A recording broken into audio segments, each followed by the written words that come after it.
Oke, apa kabar semuanya? Selamat datang di One on One Sharing. Jadi setiap jam 1 ini ada sharing. Teman-teman bisa sharing ke saya. Nanti kita ngobrol bareng. Yang mau sharing atau yang mau ngobrol, silahkan kontak si co-host. Halo Mas Tama. Ini namanya siapa? Dari mana nih? Kalau boleh tahu. Aslinya Vansen, Pak. Dari Kalimantan Barat, Pontianak. Aslinya siapa? Vansen. Iya, Vansen Kalimantan Tenggara. Barat. Barat, sorry.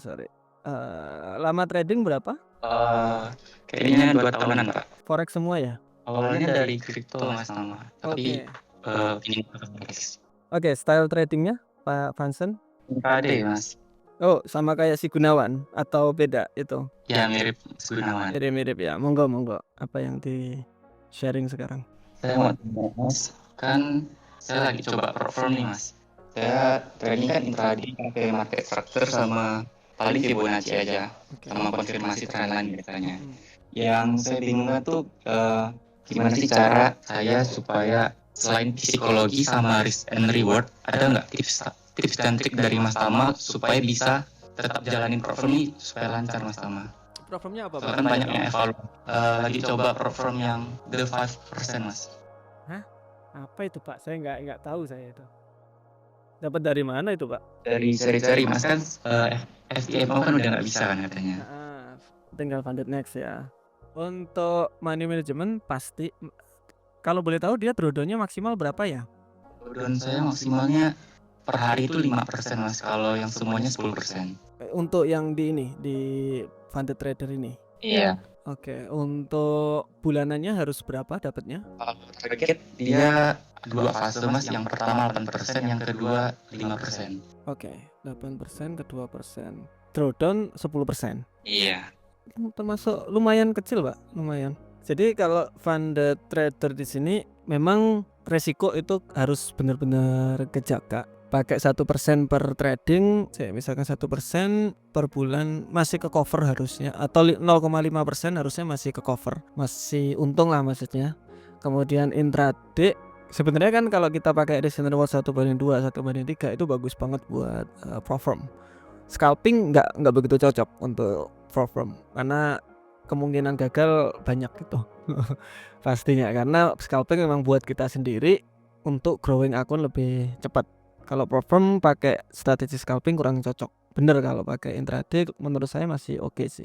Risk and reward 0,5 1/2 resiko, kemudian di berapa tadi 0,5. Trading di mana aja, Pak? Forex, emas atau semua pair? Forex sama emas, Mas. Forex sama emas semua.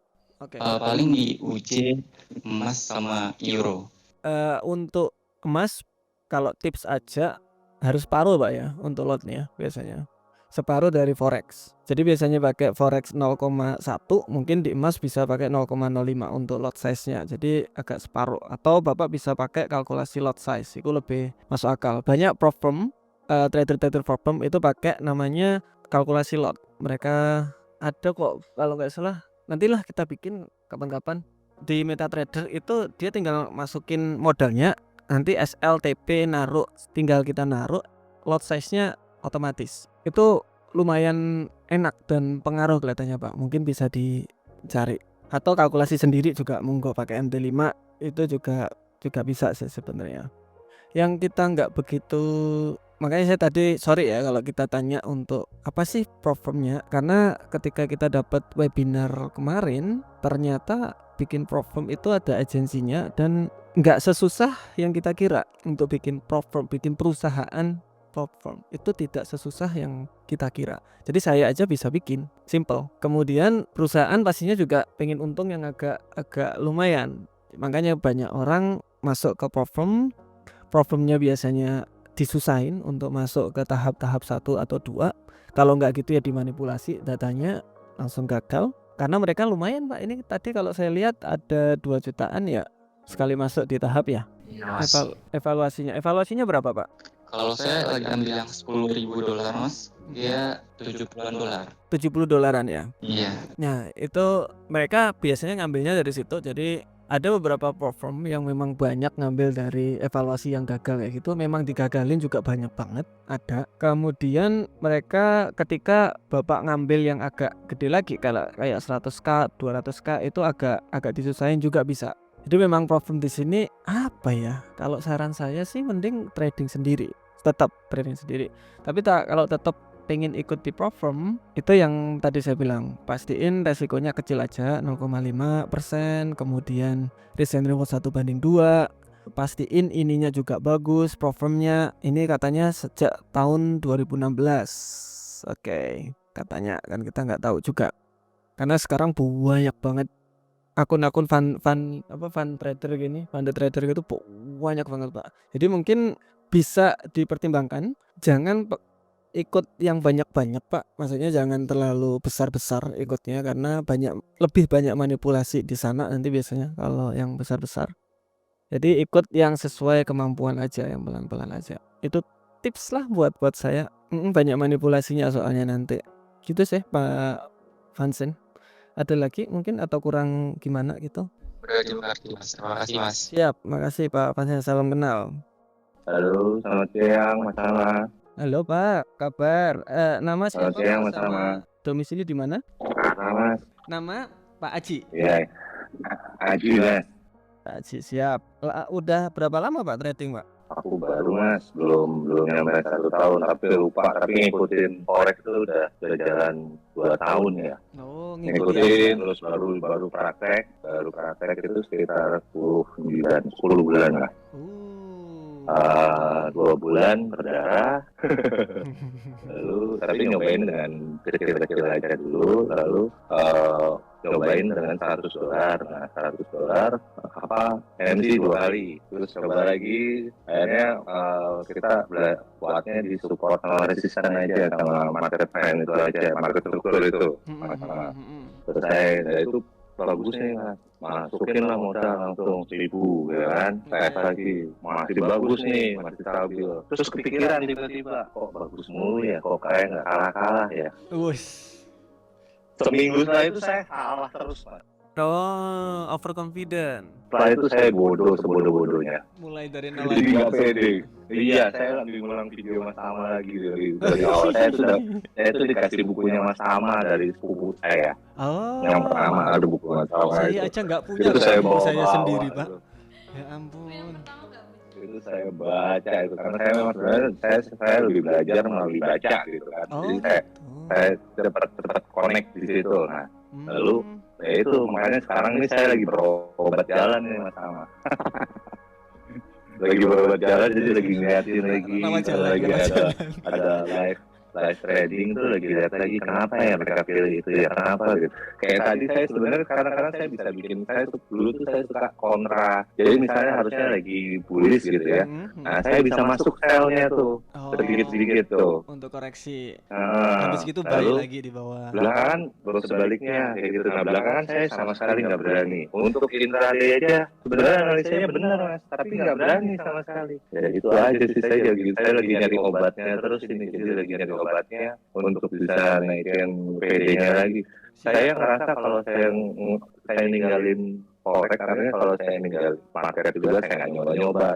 Saya ngerasa menurut saya itu agak lemah gitu, melemahkan saya. Jadi saya harus mukulin. Saya biasa dulu kalau belajar melalui hal yang paling sulit sih biasanya Mas. Jadi saya ngerasa kayak wah harus kayak dipukulin dulu gitu. Tapi kayaknya capek juga ya. Keren. Apakah ada triknya ini Mas? Siap. Untuk yang teman-teman juga, misalkan masih baru di trading, kita nggak saranin untuk modal besar. Pak Aji ini benar, pakai modal kecil untuk nyoba. Ketika udah nyoba, biasanya itu ada fase namanya overconfident phase. Jadi teman-teman itu benar-benar overconfident. Itu sering banget dialami sama orang-orang yang apa ya dibilang ya, pinter, maksudnya serius. Itu teman-temannya saya yang pinter datang ke kita kasih ajarin, itu langsung paham, dia langsung bisa profit trading.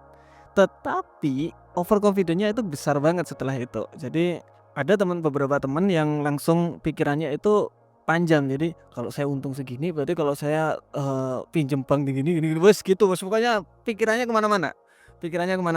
Habis dari situ itu namanya overconfident phase. Itu biasa sih terjadi, cuma memang harus ditahan, Pak. Nah, untuk kembali lagi confident lagi, itu berarti di sini hanya masalah di quantity trade. Karena quantity trade-nya masih sedikit sekali. Dari contoh loss yang lumayan banyak, trade-nya ini kurang banyak, analisanya kurang banyak, entry-nya kurang banyak. Jadi kalau suruh misalkan saya sekarang jadi Pak Aji, saya bakalan lumayan banyak di analisa plus entry, bukan analisa doang, Pak. Analisa plus entry. Jadi resikonya harus kecil banget untuk numbuhin semangat. Oh, ini saya entry. Das. Itu yang agak susah. Sekarang saya backtest terus, Mas. Siap. Kalau Bapak udah dikurang dari 1 tahun atau 10 bulanan, saran sih bukan hanya backtest, tapi forward test plus entry. Jadi ada entry-nya di situ supaya menumbuhkan rasa kepercayaan dirinya. Jadi ketika kita banyak entry itu udah jadi biasa. Udah jadi kayak, oh ini bagus nih, saya entry nih. Bapak bisa lihat si Jeffy itu, dia kalau entry confident banget, nggak ada rasa takut bakalan rugi atau apa, karena dia udah sering banget entry. Nah, itu yang kelemahannya. Itu yang pertama. Yang kedua, orang takut entry karena resikonya kebesaran. Itu bisa. Jadi katakanlah resiko itu kecilin banget. Contoh di 0,5% atau 0,1%, contoh aja. Itu kalau rugi kan nggak seberapa tuh. Itu biasanya orang nggak takut untuk entry biasanya. Jadi ada dua tips lah. Misalkan saya jadi Bapak. Ada lagi Pak Haji? Jadi sebenarnya sih lebih kepada itu aja. Jadi saya juga waktu pertama belajar nyobain itu, saya ngerasa kalau nyobain demo itu nggak ada gunanya karena nggak ada tekanan secara psikologis itu. Nah, saya masukin. Nah, saya nyoba akun saya kesal sendiri, Mas. Jadi kayak terlalu tanpa resiko gitu kan. Jadi sekarang saya lagi coba lagi dengan $100. Nah, ini lucu nih. Jadi ini lucu gitu. $100 berhasil naik 200, lalu turun. Dulu itu saya berhasil bikin $100 sampai ke 1.000, Mas. Oke. Terus saya bikin lagi dari 1.000 nyampe ke 5.000 itu nyampe tuh, Mas. Saya sempat udah sampai enak-enak kan, saya bilang saya foya-foya lah sama market tuh. Salah ini pede.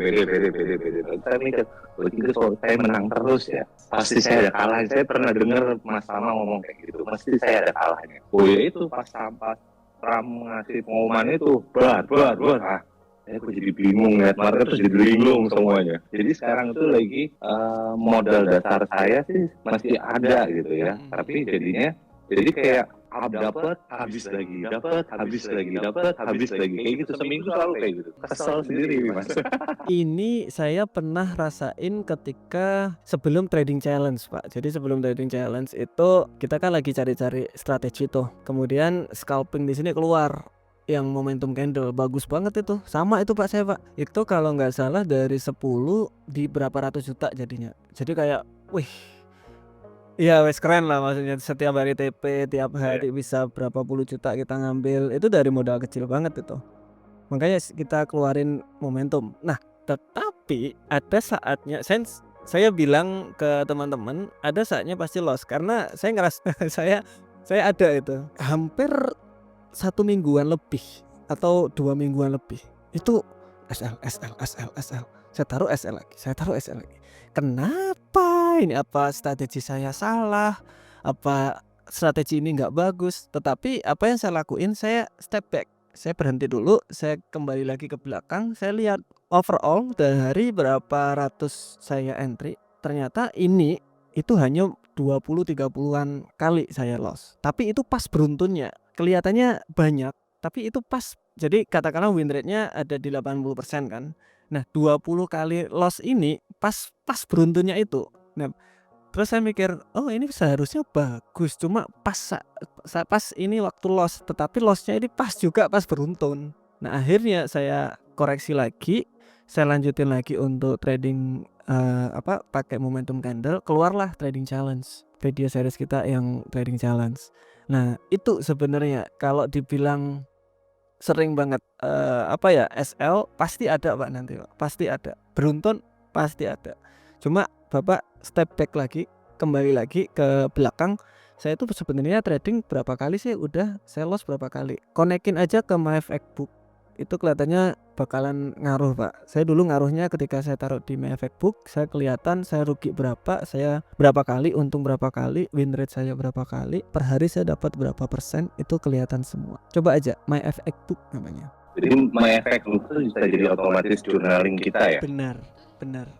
Cuma pakai Oh VPN iya, Pak, ya. mungkin itu bisa ngebantu buat belajar apa, buat evaluasi berarti ya. Boleh. Itu pakai VPN tapi harusnya. Saya coba. Terima kasih Mas Tama. Sama-sama. Terima kasih banyak. Sama-sama. Oke, terima kasih semuanya.